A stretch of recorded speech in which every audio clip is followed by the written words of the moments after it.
জামায়াতে ইসলামী সংসদ সদস্য গোলাম রসুল ও তার মেয়ে রাস্তা নিয়ে মাদ্রাসায় ঢুকে বিরোধে জড়িয়েছিলেন। এই ঘটনায় এলাকাবাসী ক্ষিপ্ত হয়ে তাদের বাসভবনে হামলা ও ভাঙচুর চালিয়েছেন। ২৮ জুলাই বেলা 11:30টার দিকে এই ঘটনা ঘটে। স্থানীয়দের অভিযোগ, যশোর শহরের নীলগঞ্জ এলাকায় এমপি গোলাম রসুলের বাড়ি।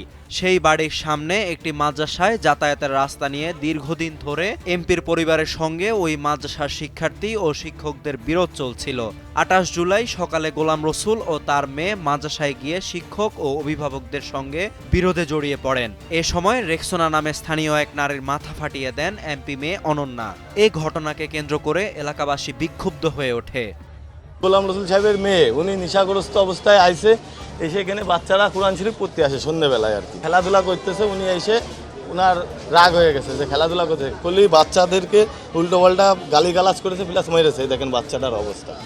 উপর থেকে আপনার এখানে গরম পানি মারে বাচ্চাকে, ছেলেবেলে এর আগেও আমার ছেলেরে মেরেছে, বুঝলেন। তারপরে একটা মহিলারে তালা দিয়ে মাথা ফাটাই দিচ্ছে একেবারে। কোন ধরনের কাজ বাজে, কোন ধরনের, কি মানুষের ভিতরে পারে না মানুষের ভিতরে পারে? ওরা অনেক ঝামেলা করে, তাহলে এই বাচ্চাদের লাঠি নিয়ে দাঁড়ায়, তারা দেয় ওদেরকে মারবে, ভয় দেখাচ্ছে।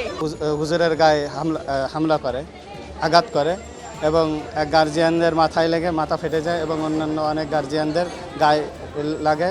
খবর পেয়ে পুলিশ ঘটনাস্থলে গিয়ে পরিস্থিতি নিয়ন্ত্রণে আনার চেষ্টা করে। যশোর কোতোয়ালি থানার ভারপ্রাপ্ত কর্মকর্তা জানান, এলাকাবাসী তাদের বিচারের দাবিতে ওই বাড়িতে হামলা ও ভাঙচুর চালায়। লোকজনদেরকে বুঝিয়েছি এবং অতি দ্রুত এই বিষয়টা মীমাংসিত হবে আমরা আশা করছি। আমরা যদি কোনো কমপ্লেইন পাই, আইনগত ব্যবস্থা যা নেওয়ার আমরা সেটা নেব।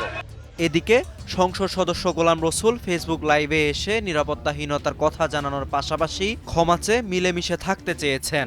এ সময় এমপি গোলাম রসুল তার মেয়েকে মানসিক রোগী দাবি করে বলেন, ভারতের হায়দ্রাবাদ ও দেশের বিভিন্ন হাসপাতালে নিয়ে তাকে চিকিৎসা করানো হয়েছে। সাইকিয়াট্রিক রোগের কারণে ঢাকা, খুলনা, যশোর এবং ইন্ডিয়াতে আমরা দেখিয়েছি।